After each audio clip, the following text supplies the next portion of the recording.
Bismillahirrahmanirrahim. Assalamualaikum warahmatullahi wabarakatuh. Alhamdulillahirabbil alamin wa bihi nasta'in ala umuri dunya waddin. Wassalatu wassalamu ala asyrafil anbiya'i wal mursalin wa ala alihi wa sahbihi ajma'in, amma ba'du. Baiklah, yang saya hormati dosen pengampu mata kuliah Islamic Review Dr. Kiai Haji Ahmad Alim LCMA. Perkenalkan, nama saya Siti Khairiyah Husna dengan NIM 211105010038. Saya dari Prodi Pendidikan Agama Islam kelas reguler D semester 2.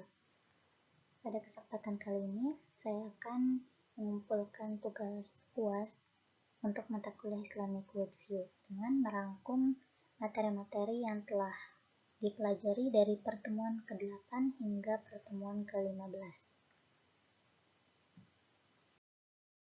Baiklah, langsung saja.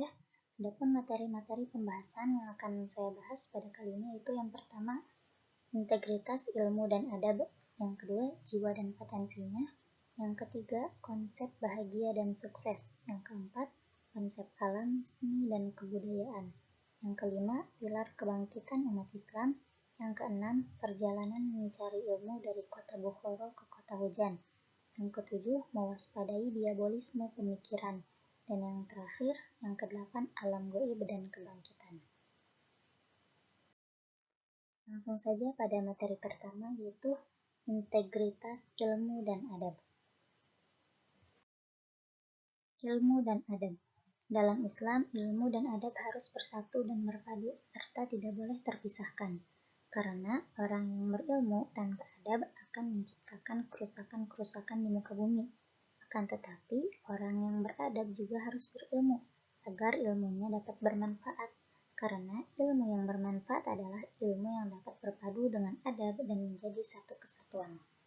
Nah, jadi di dalam agama Islam, kita itu kan diharuskan untuk mencari ilmu, untuk menuntut ilmu. Nah, dalam menuntut ilmu juga kita harus memperhatikan adab. Mengapa? Karena adab dan ilmu itu berpadu, bersatu, dan tidak boleh terpisahkan. Karena dengan kedua hal tersebut, maka ilmu yang kita miliki insya Allah dapat bermanfaat. Nah, terdapat satu syair yang mengatakan, wa kullu man bighairi ilmin ya'malu a'maluhu mardudatun la tuqbalu. Artinya, dan setiap yang beramal tanpa ilmu, amal-amalannya tertolak, tidak diterima. Nah, jadi kalau kita ingin beramal, misalnya kita harus berilmu dulu. Mengapa? Karena dengan ilmu maka kita mengetahui mana yang hak dan mana yang batil, dan itu memudahkan kita untuk beramal kepada Allah SWT. Lalu wa'alimun bi'ilmihi lam ya'malan wa'adzabun min qabli ubadil wathani, yang artinya orang yang berilmu tapi tidak mengamalkan ilmunya, dia akan diazab sebelum para penyembah berhala. Nah, ingat, kalau kita sudah berilmu, maka kita juga harus mengamalkan ilmu yang kita miliki. Kenapa? Karena kalau kita tidak mengamalkannya, misalnya kita bakal diazab. Bahkan sebelum orang-orang yang menyembah berhala, kita akan diazab terlebih dahulu. Lanjut. Setiap orang memiliki hak untuk menyampaikan ilmunya kepada siapa saja, sesuai dengan integritas keilmuannya, walaupun ia tidak memiliki titel apapun. Karena dalam Islam tidak terdapat perbedaan antara ilmu dunia dan akhirat, sebab keduanya saling berkaitan. Yang ada hanyalah perbedaan antara ilmu fardu ain dan ilmu fardu kifayah. Dan hal yang paling penting dalam menuntut ilmu adalah keikhlasan niatnya. Dalam menuntut ilmu pula terdapat banyak rintangan yang dihadapi, tetapi jadikanlah hal tersebut sebagai motivasi untuk lebih giat dan sabar juga istiqomah dalam menuntut ilmu. Nah, jadi sebagaimana yang telah dijelaskan oleh syair tadi, bahwasanya kalau kita memiliki ilmu dan ilmu yang kita miliki itu sudah sesuai dengan integritas keilmuannya, nah maka walaupun kita tidak memiliki titel atau gelar apapun, kita diharuskan untuk menyampaikan ilmu tersebut. Karena dalam Islam itu tidak ada perbedaan antara dunia dan akhirat, keduanya itu saling berkaitan. Nah, dalam menuntut ilmu juga kita pasti akan menghadapi banyak rintangan, tetapi hadapi rintangan tersebut dan jadikanlah hal tersebut sebagai motivasi agar kita lebih giat, juga sabar dan istiqomah dalam menuntut ilmu. Cara agar ilmu dapat bermanfaat yaitu dengan menerapkan 3 adab berikut. Nah, jadi sebagaimana yang tadi, ilmu dan adab adalah satu kesatuan yang berpadu. Adapun 3 adab tersebut yaitu yang pertama, adab terhadap diri sendiri. Nah, adab terhadap diri sendiri itu bagaimana? Yaitu dengan cara kita mengikhlaskan diri kita terlebih dahulu. Terus kita niat sungguh-sungguh untuk menuntut ilmu dan hilangkanlah sifat iri dengki untuk menuntut ilmu tersebut. Nah, lalu yang kedua, adab terhadap guru. Nah, adab terhadap guru bagaimana? Jadi, kalau misalkan kita bertemu guru kita, maka kita harus menghormati dan menghargainya. Lalu, ketika kita belajar juga, kita janganlah bersikap sombong kepada guru kita, gitu. Lalu yang ketiga, adab terhadap pelajarannya. Nah, adab terhadap pelajarannya bagaimana? Yaitu dengan kita pelajarinya dengan sungguh-sungguh dan lain sebagainya. Baiklah, adapun materi yang selanjutnya yaitu jiwa dan potensinya. Jiwa, tazkiyatun nufus atau tahdzibun nufus, membersihkan jiwa, mendidik jiwa.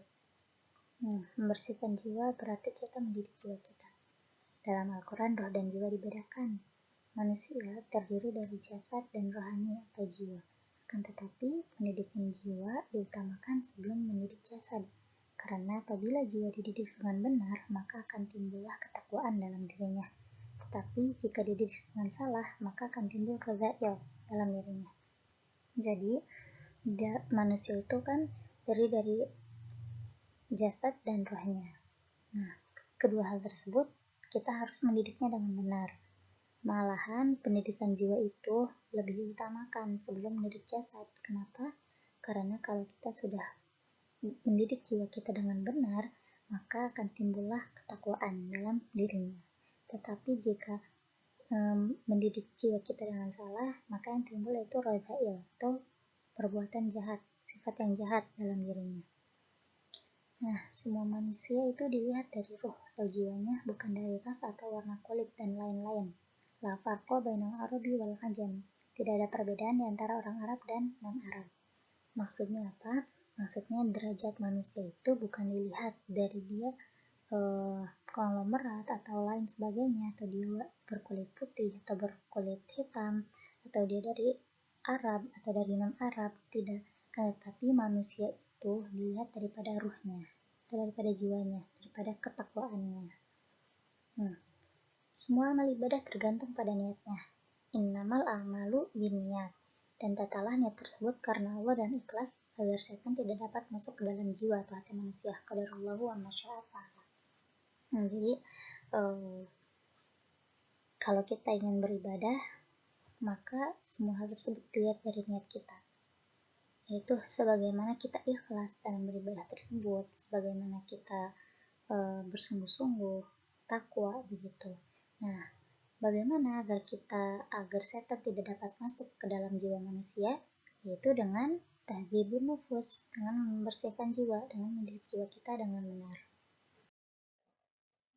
Kata Imam Al-Ghazali, jiwa kotor manusia itu berdasarkan 4 perkara, yaitu yang pertama, hubbud dunya, terlalu cinta dunia.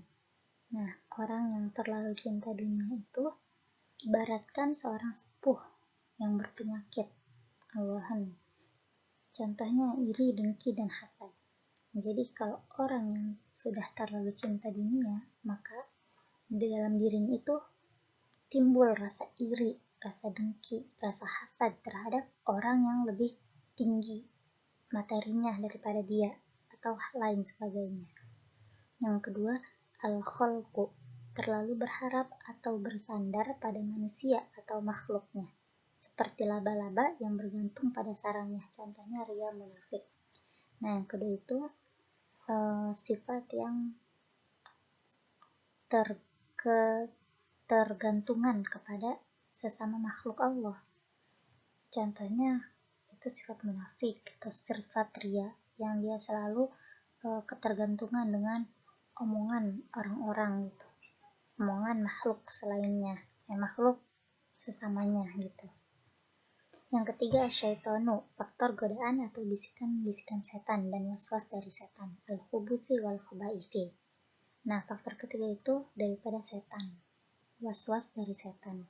Yang keempat, an-nafsu wal hawa, terlalu mengikuti hawa nafsu. Sejatinya jiwa manusia itu terdiri dari 3 unsur, yaitu syahwat, akal, dan emosi. Nah, jadi yang keempat itu, kita itu terlalu mengikuti hawa nafsu. Jadi tidak bisa menahan diri gitu. Karena sesungguhnya manusia itu kan terdiri dari 3 unsur, syahwat, akal, emosi. Nah, kalau ketiga unsur tersebut dilakukan dengan benar, maka akan timbullah suatu kebaikan. Kan tetapi kalau 3 unsur tersebut dilakukan dengan salah, maka yang akan timbul itu sebaliknya. Begitu. Itulah keempat perkara menurut Imam Ghazali yang menyebabkan jiwa manusia itu kotor. Jadi sebaik mungkin kita hindari 4 perkara ini. Adapun lanjut kepada pembahasan selanjutnya, yaitu tentang konsep bahagia dan sukses. Bahagia dan sukses dalam surat Al-Mu'minun. Bahagia adalah as-sa'adah, baqa'ul khair, idrakul matalik, atau terpenuhi kemauannya, dan an-najah atau sukses. Nah, itu definisi bahagia. Orang mukmin senantiasa bahagia, baik lahir dan batin. Senantiasa berada pada zona kebaikan, senantiasa terpenuhi keinginannya, senantiasa menang dalam kehidupannya, dan sukses. Nah, itulah yang disebut dengan kebahagiaan yang hakiki. Jadi orang yang mukmin itu sudah pasti dia itu bahagia lahir dan batinnya. Lalu orang yang senantiasa khusyuk dalam salatnya. Nah, jadi orang yang bahagia itu orang yang mana dalam salatnya itu khusyuk. Mengapa? Karena jika khusyuk salatnya, maka khusyuk pula seluruh anggota tubuhnya. Maka dari itu, hendaklah fokus dengan menghimpun semua pikiran hanya untuk salat dan dengan mentadabburi bacaannya. Karena kebahagiaan itu ditentukan dari salatnya, dan kekhusyuan dalam salat berdampak positif pada kehidupan pribadinya. Yang selanjutnya, orang yang menjauhkan diri dari perbuatan dan perkataan yang tidak berguna. Nah, orang yang sanggup menahan diri dari perbuatan dan perkataan yang tidak berguna atau yang sia-sia itu, misalnya dia orang yang bahagia, itu orang yang sukses. Lalu yang selanjutnya itu orang muslim yang senantiasa berzakat. Nah, mereka itu akan merasa bahagia ketika ia dapat memberi pada orang lain. Mengapa? Karena harta adalah beban. Maka dari itu, orang yang berzakat mereka itu senantiasa bahagia. Selanjutnya, orang-orang yang menjaga kemaluannya terkecuali pada mahramnya. Jadi, ia menjaga kesucian dan kehormatan dirinya dengan menjaga syahwatnya dari hal negatif. Lalu yang selanjutnya, orang yang dapat beramanat dan menepati janji. Mereka adalah orang yang senantiasa sukses, karena orang yang beramanat tak luput dari sifat jujur. Selanjutnya, orang yang dapat menjaga waktu salatnya dengan melaksanakan salat tepat waktu, dan proses salatnya pun harus sesuai dengan syarat dan rukunnya. Nah, jadi itulah definisi bahagia dan sukses yang terdapat pada surat Al-Mu'minun. Nah, pembahasan selanjutnya itu konsep alam, seni, dan kebudayaan. Alam, seni, dan kebudayaan. Allah Subhanahu wa Ta'ala menciptakan alam ini untuk kemaslahatan manusia dan agar manusia dapat memakmurkan bumi dan beribadah kepada Allah Subhanahu wa Ta'ala. Wa ma khalaqtul jinna wal insa illa liya'budun. Nah, jadi Allah itu menciptakan alam ini itu agar manusia dan makhluk lainnya itu dapat beribadah, juga memakmurkan bumi ini. Karena sesungguhnya Allah itu menciptakan jin dan manusia hanya untuk beribadah. Lalu selain itu Allah juga menciptakan alam gaib atau yang tak tampak dan syahadah tampak. Jadi di sini tuh ada yang namanya alam gaib dan alam syahadah. Alam terbagi menjadi bermacam-macam tingkatan, yaitu kosmologi atau organik seperti benda mati, biologi atau hayat seperti tumbuhan dan hewan, dan rohaniyah yaitu yang bersifat gaib atau halus. Manusia terciptakan dari alam materi dan rohani yang tidak dapat dipisahkan. Budaya itu bersama dengan budi dan daya. Kebudayaan dalam Islam disebut tamadun tsaqofah atau pemurnian.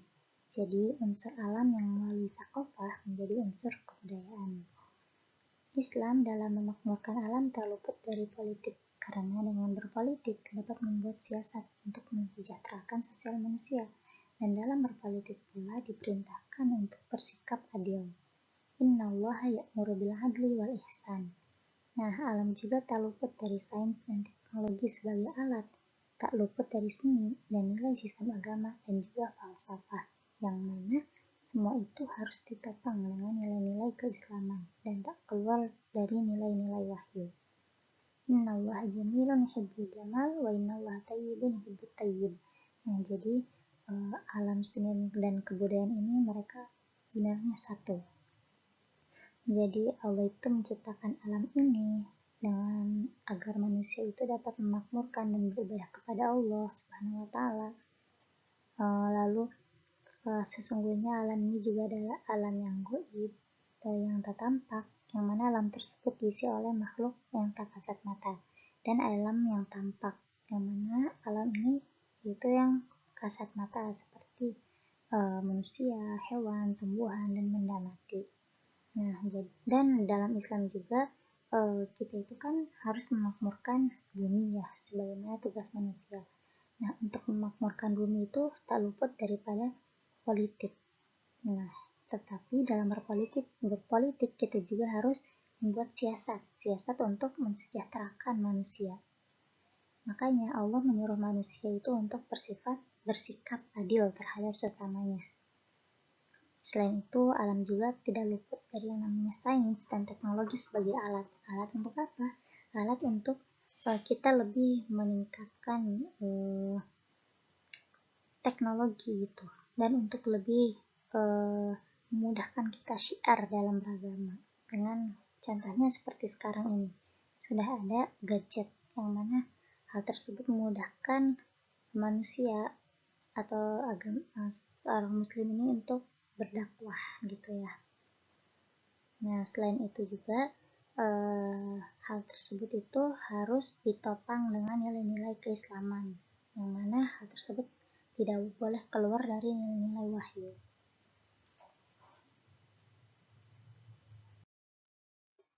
Nah, adapun pembahasan selanjutnya itu pilar kebangkitan umat Islam. Dua kunci baik dan rusaknya umat Islam. Kebaikan umat Islam disebabkan oleh dua perkara, dan rusaknya pun disebabkan oleh dua perkara pula. Kebaikan umat Islam disebabkan oleh yakin dan zuhud, yaitu yakin terhadap urusan keimanan dan zuhud terhadap urusan dunia atau materi. Dan kerusakannya pun disebabkan oleh dua hal pula, yaitu bakhil atau kikir dan angan-angan kosong. Bakhil merupakan produk asli dari orang yang memasukkan dunia pada hatinya, sehingga ia pelit karena kecintaannya pada dunia, baik untuk harta, tahta, atau popularitas. Ia rela menjual semua itu demi materi duniawi, dan karena hal tersebut menyebabkan ia berangan-angan panjang atau kosong hingga ia lalai dalam dunianya. Bahkan orang Badui saja saking yakinnya dengan Allah tidak jadikan dunia sebagai tujuan. Nah, jadi perlu kita ketahui bahwa rusak dan baiknya umat Islam itu tergantung dengan dua perkara. Kalau kita ingin umat Islam itu baik, maka kuncinya itu harus yakin dan zuhud. Jadi yakin terhadap urusan akhirat, urusan dengan keimanan kita, dan zuhud terhadap urusan dunia atau materi. Zuhud itu artinya membatasi duniawi. Jadi kita itu tidak hubud dunia, tidak terlalu cinta kepada dunia, sewajarnya saja. Yakin dan zuhud. Nabi Muhammad SAW telah menerapkan keyakinan pada umatnya, karena keyakinan merupakan pondasi dari keberhasilan. Tetapi pada zaman sekarang, keyakinan telah dirusak oleh ghazwul fikri atau perang keyakinan, dengan masuknya pemikiran-pemikiran liberal di dalamnya. Jadi pada zaman dahulu Nabi SAW itu sesungguhnya beliau itu telah menerapkan keyakinan pada diri manusia, pada umat Islam, pada umatnya, yang mana dengan keyakinan tersebut maka Islam jaya, bisa berhasil. Kan tetapi pada zaman sekarang, karena telah masuknya Ghazwul Fikri atau perang keyakinan, dengan masuknya pemikiran-pemikiran liberal barat ke dalam pemikiran umat Islam, nah maka hal tersebut yang menyebabkan runtuhnya atau rusaknya keyakinan umat Islam pada zaman sekarang. Ilmu yang benar akan mendatangkan keyakinan. Dalam Al-Quran, keyakinan terbagi atas 3, yaitu ilmu yakin, ainul yakin, dan hakul yakin.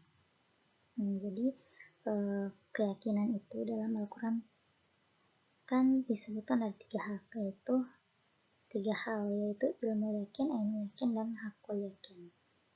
Lalu zuhud bukan ditampakkan dalam bentuk fisik atau dalam berpakaian lusuh dan lain-lain, akan tetapi zuhud itu dilakukan dengan memendekkan angan-angan kosong yang tidak ada manfaatnya. Nah, jadi zuhud itu bukan karena kita membatasi hal duniawi, bukan karena pakaian kita lusuh atau fisik kita lemah, kan tetapi zuhud itu ditunjukkan dengan kita itu stop atau memendekkan angan-angan kosong atau angan-angan panjang yang sia-sia.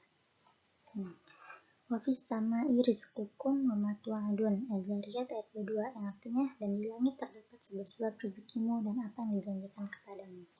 Dalam Al-Quran juga sudah diyakinkan bahwasanya rezeki kita itu sudah ditetapkan oleh Allah Subhanahu wa Ta'ala.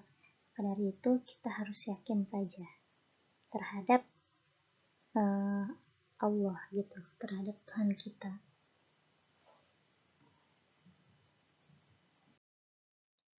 Adapun materi yang selanjutnya yaitu perjalanan mencari ilmu dari kota Bukhara ke kota hujan. Imam Bukhari adalah seorang sahabat Nabi Muhammad SAW yang telah banyak meriwayatkan hadis-hadis Nabi SAW. Nah, ia juga dikenal sebagai Amirul Mukminin fil hadis. Nah, dan karena beliau juga dikenal sebagai seorang yang meriwayatkan hadis-hadis yang sahih saja, maka ia juga dikenal sebagai Sayyidul Muhadditsin. Imam Bukhari dilahirkan di kota Bukhara, yang merupakan kota peradaban. Maka sejak usia 10 tahun, beliau telah terbiasa duduk di masjid bersama para masyayikh untuk belajar ilmu, dan bahkan terbesit dalam dirinya untuk menghafal hadis. Adapun jumlah hadis yang telah dihafal oleh Imam Bukhari lebih dari 1 juta hadis. Kan tetapi hadis-hadis yang telah diseleksi kurang lebih ada 600.000 hadis, dan terdapat 7.225 hadis yang terseleksi dengan standar yang ketat. Nah, jadi Imam Bukhari itu kan dia lahir di kota Bukhara, yang mana kota itu sebuah kota peradaban. Nah, karena kota tersebut peradaban, maka di sana itu sudah sangat wajar gitu. Sudah sangat banyak sekali anak-anak muda yang mana mereka itu giat untuk menuntut ilmu. Makanya beliau itu dari umur 10 tahun sudah terbiasa duduk di masjid itu untuk menuntut ilmu bersama para syekh besar, bersama cendekiawan yang hebat dan lain sebagainya. Dan bahkan beliau itu dalam umur 10 tahun sudah terbesit dalam dirinya untuk menghafalkan hadis-hadis. Maka nama beliau sampai sekarang tetaplah harum.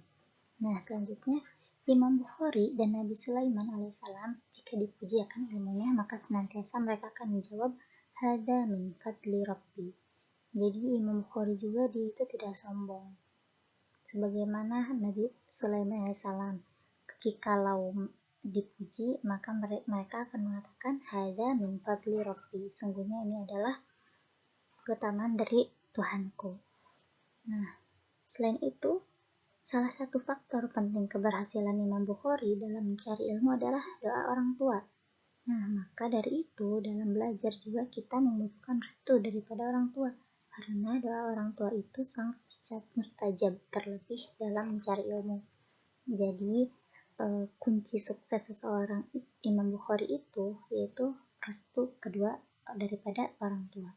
Makanya kalau kita menuntut ilmu, kita harus meminta restu kepada orang tua kita agar apa?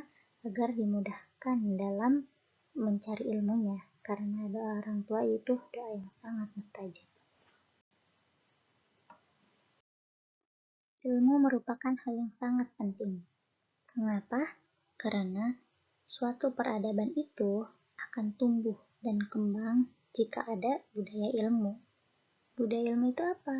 Nah, budaya ilmu itu jika terdapat sekelompok anak-anak muda yang duduk di majelis ilmu untuk membahas ilmu, sehingga terjadilah sebuah peradaban dan terjadilah sebuah budaya ilmu. Nah, dan ketika peradaban itu tumbuh, maka lahirlah cendekiawan dan juga para ulama yang hebat. Dan peradaban itu akan menjadi cemerlang, karena cemerlangnya peradaban itu disimbolkan dengan sebagaimana SDM-nya. Nah, dan dengan kita mempelajari Islamic worldview, itu merupakan salah satu bagaimana melakukan islamisasi kehidupan. Karena dengan islamisasi kehidupan, maka lahirlah peradaban yang baik. Daripada peradaban komunis, ateis, paganis, atau lain sebagainya, itu menuju peradaban cahaya. Minadh-dhulumati ila nur. Nah, jadi mengapa ilmu itu penting? Karena dengan ilmu akan lahirlah peradaban yang melahirkan cendekiawan dan para ulama yang hebat, sehingga peradaban itu akan menjadi cemerlang. Nah, seperti yang kita ketahui bahwasanya pada zaman sekarang itu ada yang namanya peradaban komunis, ateis yang tidak percaya Tuhan, paganis, dan lain sebagainya. Nah, dengan kita mempelajari Islamic view atau cara pandang Islam itu, nah kita itu dapat mengislamisasikan atau kita itu dapat memegang teguh kehidupan atau peradaban yang baik. Jadi dari peradaban yang buruk menuju peradaban yang cerah. Minadh-dhulumati ila nur, dari kegelapan menuju cahaya. Nah, adapun materi yang selanjutnya yaitu mewaspadai diabolisme pemikiran. Diabolisme pemikiran. Nah, mengenal hakikat diabolisme itu penting karena dengan mengenal kesesatan atau kejahatan dapat membuat kita lebih waspada dan akan meluruskan hal tersebut. Diabolisme pemikiran yaitu intinya bagaimana kita mengenal pemikiran-pemikiran yang menyimpang ataupun watak satanisme yang mengikuti jejak ataupun langkah setan, yang mana watak itu menyebabkan seseorang membangkang atau menentang dari ajaran Allah Subhanahu wa Ta'ala. Nah, kita juga harus mengenal hakikat diabolisme pemikiran. Mengapa? Karena dengan kita mengenal diabolisme pemikiran itu, kita dapat mengetahui mana yang baik dan buruk. Kalau kita sudah mengetahui hal tersebut, maka dengan mudahnya kita dapat menghindarkan diri kita daripada jejak-jejak syaitan untuk mengikuti langkah yang benar. Nah, diabolisme atau orang tersesat itu disebabkan oleh 3 hal, yaitu yang pertama syahwat. Karena syahwat atau terlalu mengikuti hawa nafsu. Orang yang sudah selalu mengikuti hawa nafsunya, maka akan susah untuknya menerima kebenaran. Maka dari itu, ia mudah sekali tersesat. Yang kedua, yaitu syubhat. Karena terjebak oleh syubhat. Apa itu syubhat? Syubhat itu sesuatu yang samar, yang tidak jelas, keraguan-raguan. Nah, kalau kita sudah syubhat juga, niscaya akan sulit bagi kita untuk mendapatkan suatu kebenaran. Syubhat itu ada banyak. Ada yang syubhat liberalisme, orientaris, atau syubhat ateisme, yang mana dia itu tidak percaya adanya Tuhan, dan lain-lain sebagainya. Maka sebisa mungkin kita itu harus menghindari sifat syubhat. Lalu yang ketiga ada khutuwati syaitan, karena mengikuti jejak-jejak setan. Nah, kalau kita sudah tidak bisa menahan syahwat atau hawa nafsu dan kita juga sudah terlibat dengan syubhat, maka selanjutnya kita bakal mengikuti jejak-jejak setan. Maka dari itu kita harus menghindari 3 hal tersebut. Mengapa? Karena sesungguhnya orang yang tersesat itu susah untuk mendapatkan kebenaran.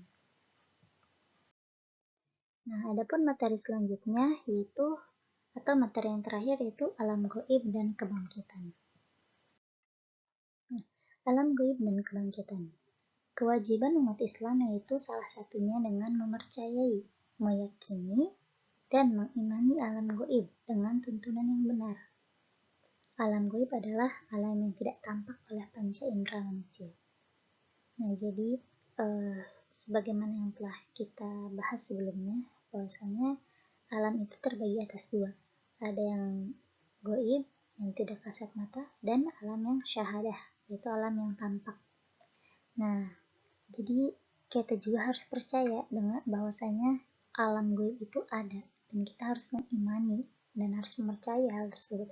Tetapi kita itu mengimani hal tersebut juga harus dengan tuntunan yang benar agar tidak tersesat. Nah, dalam Al-Quran ada yang namanya ad-dahriyun atau orang ateis atau orang zindik, yang mana mereka itu mempercayai bahwa tidak adanya peran Tuhan dalam kematian manusia melainkan mereka itu percaya bahwasanya semua itu karena alam, karena proses alam semata. Jadi pada zaman sekarang kan banyak tuh orang yang ateis yang tidak percaya akan adanya Tuhan. Nah, mereka itu hanya meyakini bahwasanya kematian manusia ya karena itu semua proses alam, karena memang sudah segitu ketentuannya. Atau dalam Al-Quran itu mereka itu disebut dengan ad-dahriyun, orang zindik, orang yang tidak percayakan perannya Tuhan. Maka dari itu kita harus mengimani alam gaib dengan tuntunan yang benar. Gimana dengan tuntunan yang benar? Itu dengan menuntut ilmu.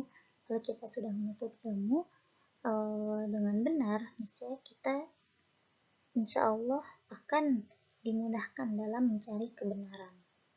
Selanjutnya, manusia akan dibangkitkan oleh Allah Subhanahu wa Ta'ala setelah dimatikan. Maka dari itu, sebagai seorang yang beriman, maka harus percaya dan yakin bahwa hari kebangkitan itu adalah nyata dan ada. Nah, pada hari kebangkitan, manusia itu akan disatukan kembali jasad dan ruhnya. Hanya saja yang membedakan semua itu adalah amal masing-masing. Jadi, alam manusia itu kan suatu saat akan dibangkitkan oleh Allah setelah semua makhluknya dimatikan. Nah, jadi alam kebangkitan itu merupakan alam gaib. Karena kita itu, karena hal tersebut tidak tampak untuk sekarang, ya. Jadi pada hari kebangkitan itu, manusia itu, mereka itu akan disatukan kembali jasad dan ruhnya. Akan tetapi, semua itu tidak penting. Maksudnya, pada hari kebangkitan, manusia itu sama semua. Nah, apa yang membedakan? Yang membedakan itu amalnya masing-masing. Karena pada hari kebangkitan akan ditunjukkan semua sifat kita selama kita di dunia. Bahkan pada hari kebangkitan banyak orang yang berbeda-beda nasibnya. Contohnya, ada yang mereka dibangkitkan kembali dengan wajah yang ceria, yang bersih, yang bersinar gitu. Itu menandakan bahwasanya selama ia di dunia, ia itu melakukan amal ibadah dengan baik dan benar. Dan ada pula orang yang dibangkitkan pada hari kebangkitan itu dengan wajah yang lesu, dengan wajah yang tidak ada cahayanya. Nah, karena apa hal tersebut terjadi? Karena pada saat di dunia dia itu tidak beribadah kepada Allah Subhanahu wa Ta'ala. Bahkan ada yang ketika dibangkitkan mereka itu buta, tidak dapat melihat, atau ada juga yang tidak dapat berjalan dan lain-lain sebagainya, tergantung dengan perbuatan amal ibadah yang telah dilakukan seseorang tersebut selama di dunia. Selanjutnya, Orang yang tidur itu sebenarnya dimatikan sesaat, dan ketika bangun, berarti mereka kembali dibangkitkan oleh Allah Subhanahu wa Ta'ala. Dalam Al-Quran dijelaskan bahwa manusia tidak hanya akan tidur selama 8 atau 24 jam saja, tetapi bisa sampai 100 tahun bahkan lebih. Dan kemudian Allah Subhanahu wa Ta'ala membangkitkannya kembali. Dan itu merupakan contoh dari kebangkitan kecil. Nah, jadi kita untuk mempercayai sesuatu adanya kebangkitan itu bisa kita lihat pada saat ini. Contohnya apa? Pada saat manusia itu tidur. Nah, perlu kita ketahui bahwasanya ketika manusia itu tidur sesungguhnya dia itu dimatikan sesaat oleh Allah Subhanahu wa Ta'ala. Tetapi ketika manusia itu bangun, nah niscaya Allah itu sesungguhnya membangkitkan orang tersebut. Bahkan dalam Al-Quran banyak kisah yang menerangkan bahwasanya ada orang yang tertidur selama 100 tahun bahkan lebih. Contohnya kisah Ashabul Kahfi yang dia tertidur di dalam gua kurang lebih selama 350 tahun lamanya. Bahkan setelah 3,5 abad tersebut mereka dibangkitkan kembali. Itu bukti kuasanya Allah Subhanahu wa Ta'ala. Dan contohnya juga ada dalam surat Al-Baqarah yang mana ada seorang manusia dia itu dimatikan selama 100 tahun kemudian dibangkitkan kembali. Nah, hal itu merupakan tanda-tanda kekuasaan Allah Subhanahu wa Ta'ala. Jadi maka dari itu kita sebagai seorang mukmin, seorang muslim, seorang yang beriman harus mempercayai adanya alam gaib dan kebangkitan. Baiklah, mungkin cukup itu saja yang dapat saya sampaikan. Kurang dan lebihnya saya mohon maaf, dan mohon maaf apabila terdapat banyak kata-kata yang salah, karena itu datangnya dari saya sendiri. Nuzur maqala wala tanzur man qala, wabillahi taufiq wal hidayah. Wassalamualaikum warahmatullahi wabarakatuh. Terima kasih.